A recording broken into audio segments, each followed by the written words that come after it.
Today's episode is brought to you by HERdacity. HERdacity is a nonprofit inspiring confidence in women to achieve their professional goals. For resources, networking opportunities, and a strong community of women, visit HERdacity.org to learn more. Welcome to HERdacious, a podcast for audacious women.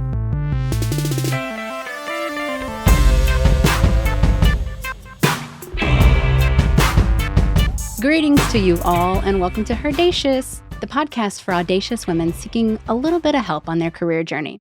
I'm Lorelei, the host, and I am really glad you got to join us today.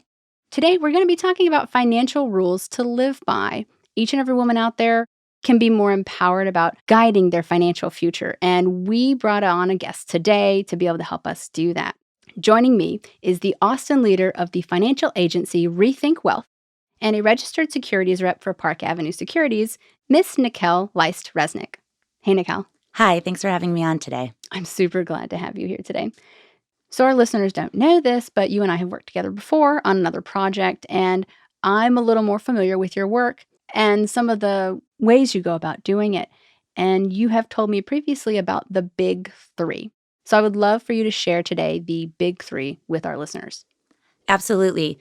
So finances don't have to be difficult. There are a few rules to live by. And if you do live by these rules, you will have a better retirement. And they're not complicated. In fact, when I say them, it might seem elementary, except people tend to be more emotional about their finances and they don't play the proper math game. So let's play a math game. All right. The number one rule would be save 20% of your income.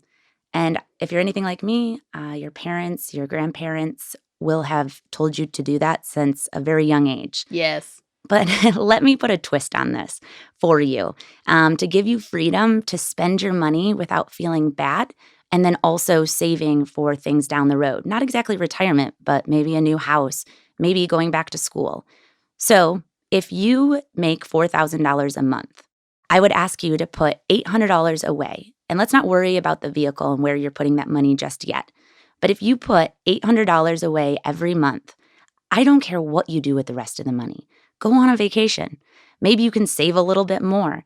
Maybe you want to buy a new car. The point is, it gives you the freedom to know that you have a plan. You are saving for things down the road or your retirement with that $800, which is 20% of your income.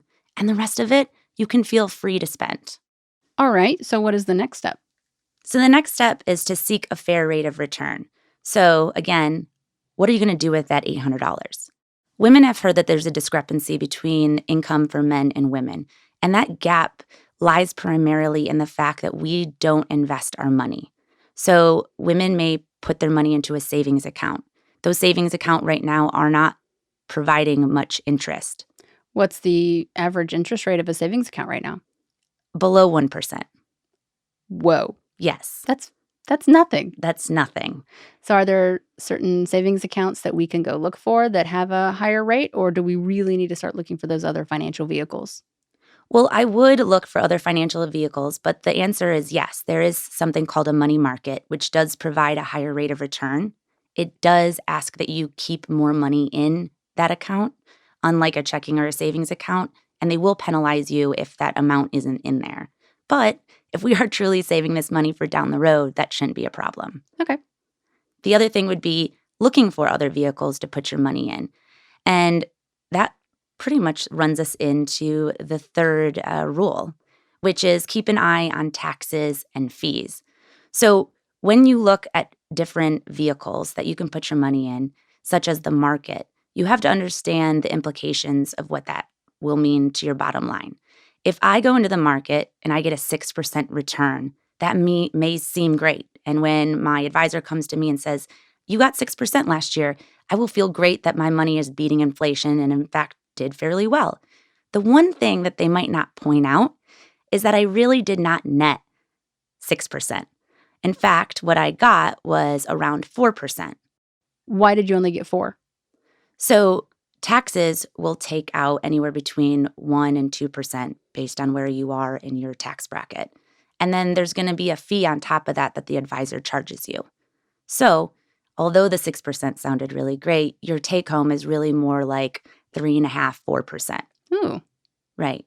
So are there other vehicles out there that would provide you a higher rate of return without the risk of the market? And the answer is yes. There are other vehicles out there. Like what? Well, one of my favorite is dividend-paying cash value life insurance. The other one might be something like a CD, or maybe you even put it in a retirement account like a Roth. It really will depend on the person's situation, and everything that we talk about today really depends on the person's situation. And those things would include, how much money do you have in your savings account? How much money do you have in a rainy day fund? How much money are you already maybe putting into the market? Maybe you have some real estate that you own as well. So these rules, although apply to everyone, what vehicles you utilize will be different for everybody. There are many advisors out there that will talk to you complimentary. They will spend hours with you, educating you on all your options. I think that that's one of the biggest takeaways that I want you to be left with today, is that don't Google your finances. Don't count on the knowledge that has been passed down to you by your grandparents, by your parents. Don't be a sheep and do what everybody else is doing. Your situation is very unique. You are unique.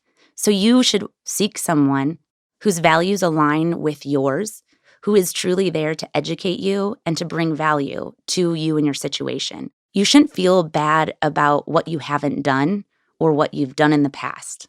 The point is, let's start making the right decisions today, and it should be the right decision for you and your situation. Okay.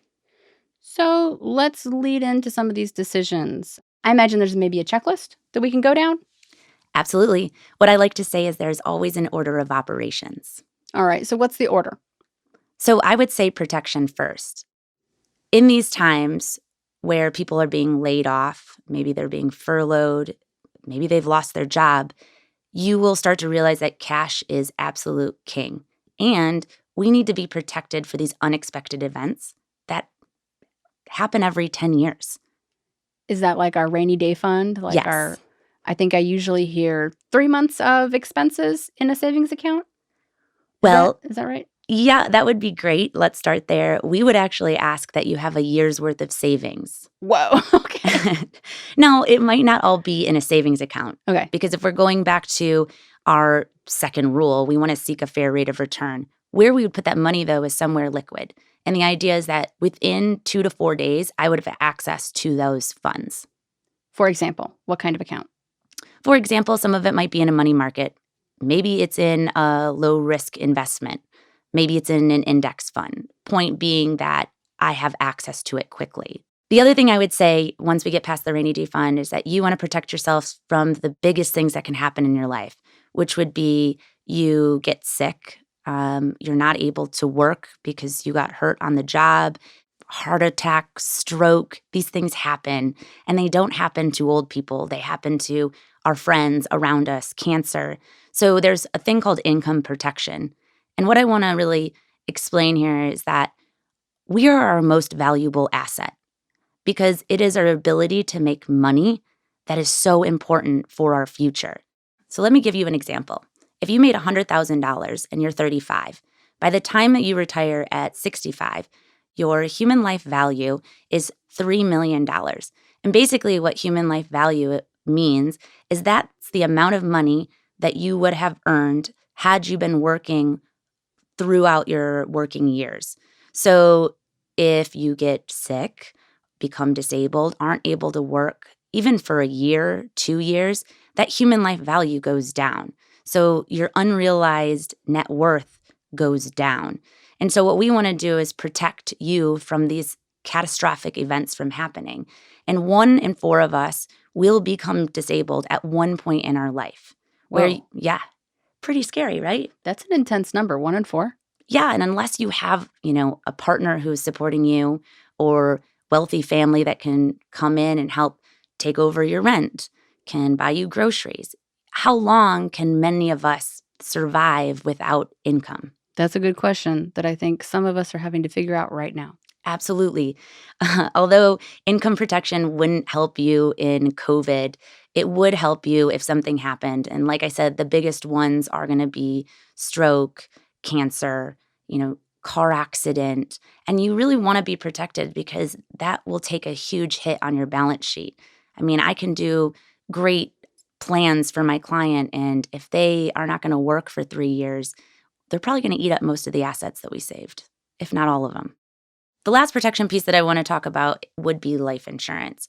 So if you want to leave a legacy, if you have a family at home that you want to protect, don't worry about the amount or the type, but it is really important that you protect your life.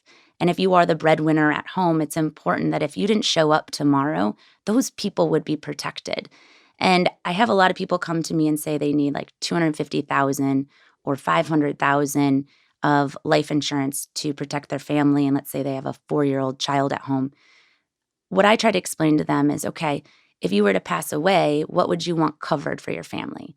And if you would like to pay off the house, most houses around here in Austin and in Texas are probably like $300,000 plus. I think that is the average house cost right now. And then college, it is going to be quite expensive in the upcoming years. And just being able to live the life that they're used to is super important. So again, I wouldn't say focus on the amount, but an advisor could advise you on what amount you should get and the type. Okay. That seems like a good jumping off point for a sponsor break.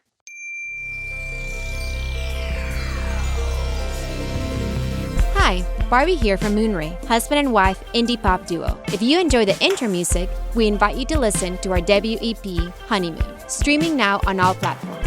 Visit www.moonray-music.com for more.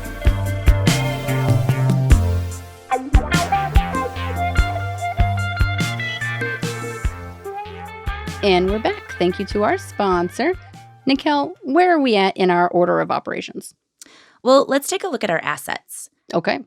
So one of the rules that we'll talk about is minimum risk. And this really gets back to the discipline of savings, which will eliminate the need to take a much larger risk with your money. Typically, what we would see is someone coming to us later in life. They don't have a lot of savings, so they're chasing a high rate of return. And again, this goes back to those 3 big rules. And they're chasing that high rate of return because they need to make up what they hadn't saved. It's not about going into the market and playing the market. This is now gambling for the most part, because although you could get a high rate of return on your money in the market, the opposite is true too. You could lose everything. And if I am looking at a client who, hasn't saved sufficiently and needs to make sure that they build a better retirement fund or even a life fund, going into the market isn't wise. There are other ways to save your money, even if it's just in a savings account or a money market account, that will actually provide a better return for you than trying to gamble in the market. So again, with order of operations, what I would say is protect yourself from the big catastrophes in life with income protection, life insurance, even getting liability insurance. The Austin roads can be pretty crazy. And if someone were to ever sue you, they could go after your assets. They could garnish your wages. That too could devastate your balance sheet. So I think I got $3 million on me. It's a bit more because I am running a company, but it only cost me about $30 more a month. And you can go to your property and casualty insurance agent and ask them about liability insurance. I would strongly recommend it. It is, many of my friends have been in car accidents and they caused them. So in that event, they could have been in a situation where someone came back and sued them. Just to clarify, you mean having higher limits of liability on your car insurance? No, actually, it's called liability insurance, and it's for anything from being sued in your car. It could also be someone's walking in front of my building and they slip and fall and come after me. Actually, the liability has been used when children are 16 and they get in their parents' car and get into an accident. It really covers pretty much everything. So it's a personal liability insurance policy. Yes. Fascinating. Yeah. All right. What's next? Once we've covered that protection piece, then we move into our assets and we talk about, okay, Where is it that we can put our money to get a fair rate of return? And the big takeaway here is that when you're chasing a large rate of return, it's usually because you're making up for something. So instead of chasing this high rate of return, find things that give you a fair rate of return. You don't need 12, 20%. What if you could put your money into something that gave you an average of 6 to 4% and you didn't get a tax hit at the end of the year, which is like a 1099? Mm-hmm. That would be a pretty nice return, right? We had talked about the market. I believe last year, on average, the market return was 6%. So most of those people got around 4%. That was their take home. So there are things out there that will provide you a similar rate of return without all the risk. I think I had said this earlier, going back to order of operations, what you want to do is make sure you have a guaranteed bucket. So for instance, right now, my husband and I have planned so that no matter what happens in the market, taxes, we're sitting on around $5 million of cash when we're 65 years old, which means now when we get a bonus, when we get extra money, I do go into the market. I love the market. My clients love the market, but it's because they're not sitting on the market as their only way of making money. Because if I were turning 65 right now and I didn't have this guaranteed bucket, I would be pretty scared. People lost anywhere between 30 and 50%. Now, will the market go back up? Absolutely, I believe that. And again, I don't think it's a bad place to put your money. There's just an order of operations. Make sure that you are sitting on a chunk of change that will be there for you no matter if taxes go up, if the market drops, if the cost of goods skyrockets, or our interest rates drop or increase. My bucket is sitting there waiting for me. The rest of my money, I do go into the market, and I don't go into the market to play it safe. I try and chase a higher rate of return. When I go into the market, I call it my FU money. It's the money that I can play with at this point. And again, if it goes up or down, I'm not worried about that. It's my long-term game. And if I am turning 65 and the market drops, I have another bucket that I'll pull from. I'll wait for the market money to rise again as it does, and then I'll start pulling from that again. A big takeaway might be options.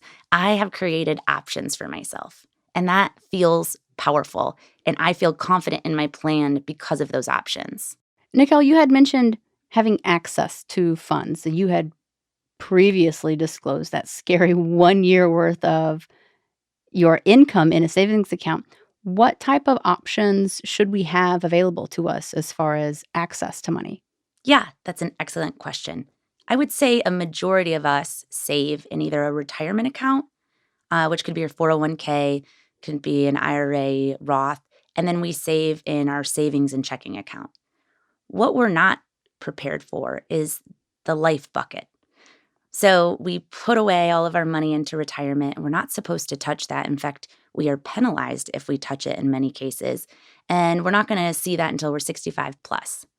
Well, I mean, that sounds okay, but I want to live a really great life today, right? And then I use my checking and savings as the everyday kind of stuff, but maybe you want to buy a new house in a couple of years. Maybe you want to invest in yourself.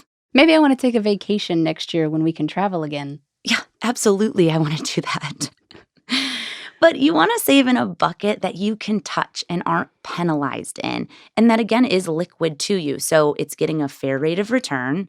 But if I needed it in a couple of days, I have access to it. And I think finding a planner that helps you have a great life today is a way better thing than, you know what, work really hard, put all your money away, and one day you're going to live a great life. One day you can use it. Right? You get to go on that vacation when you're hobbling around.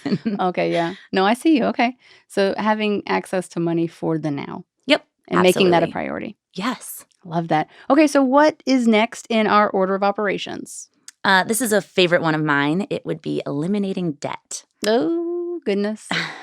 So in working with a lot of strong, powerful women, I find that they carry debt very differently than my male clients.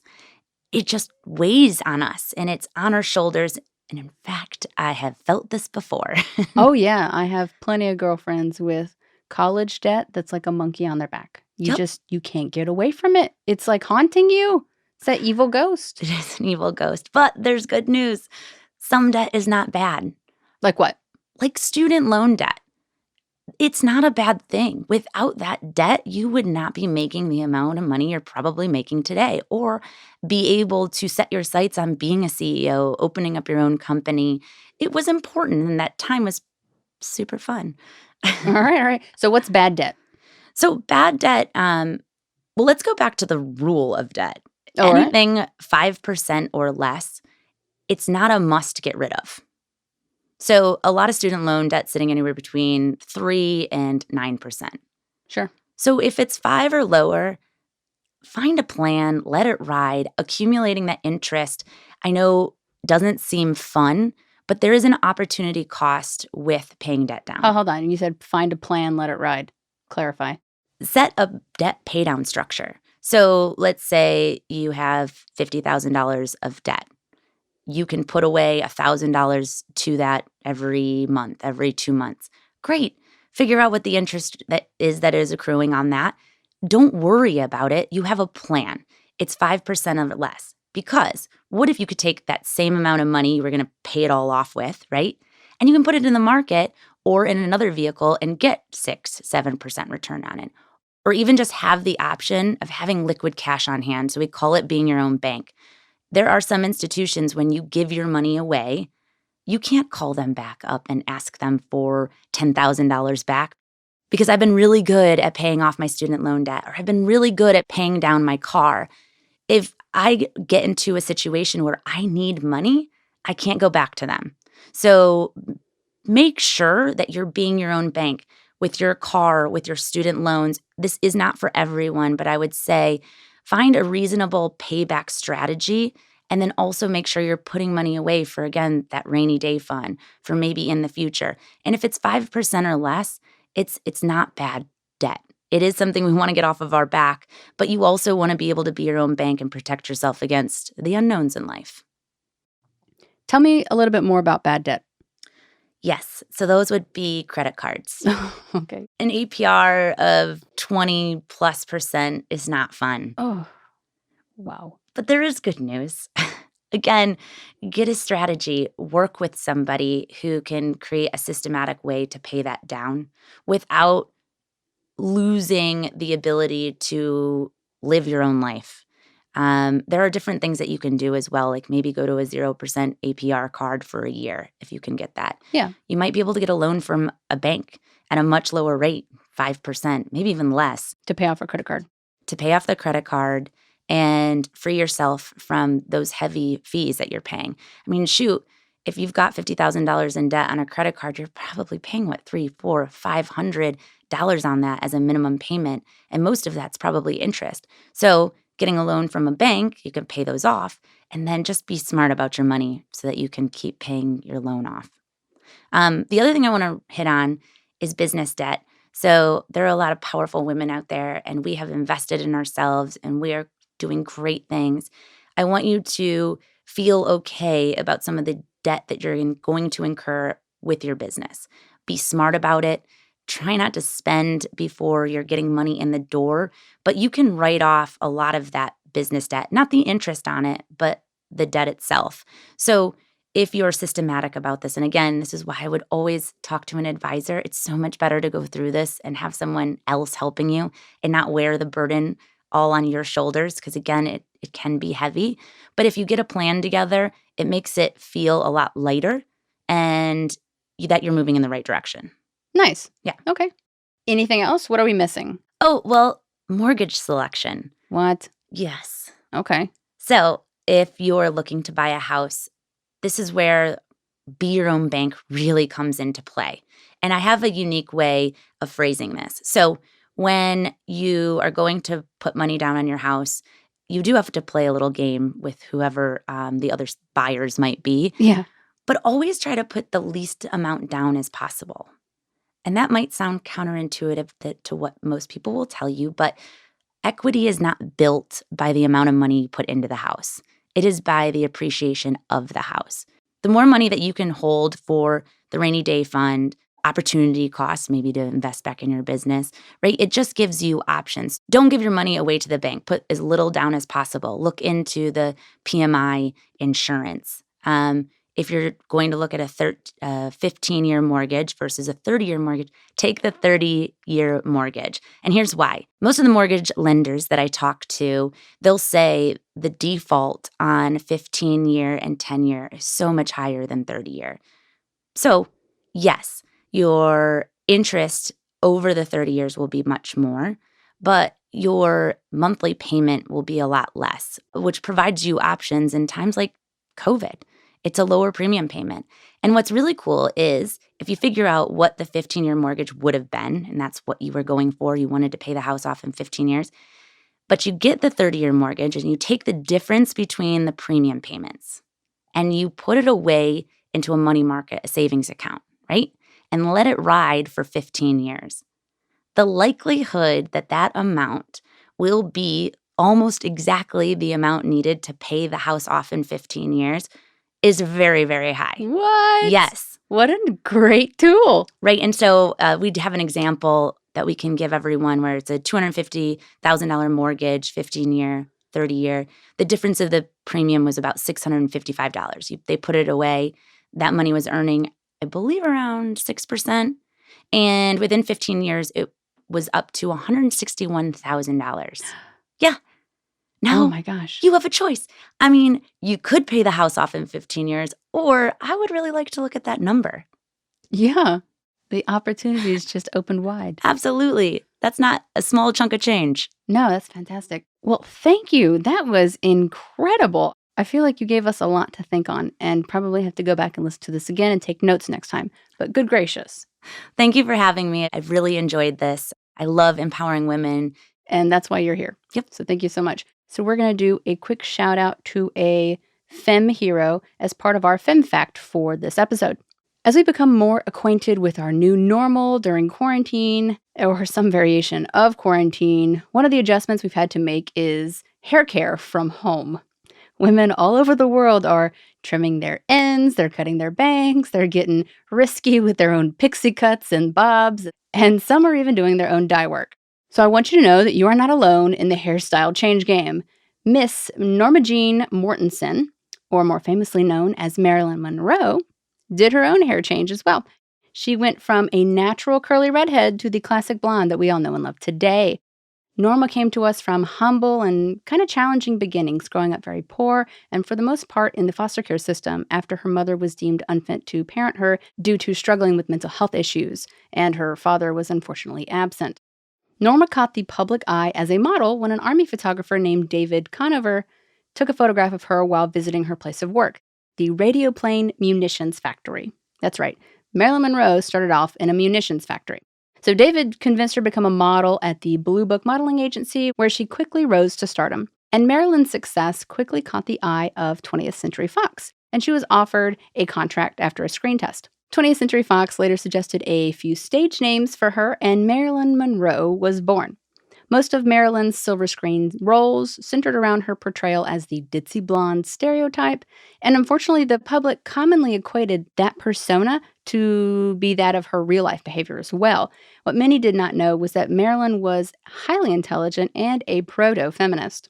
Despite being unable to pursue a formal and consistent education due to her upbringing, Marilyn valued her own education and became self-taught in many subjects.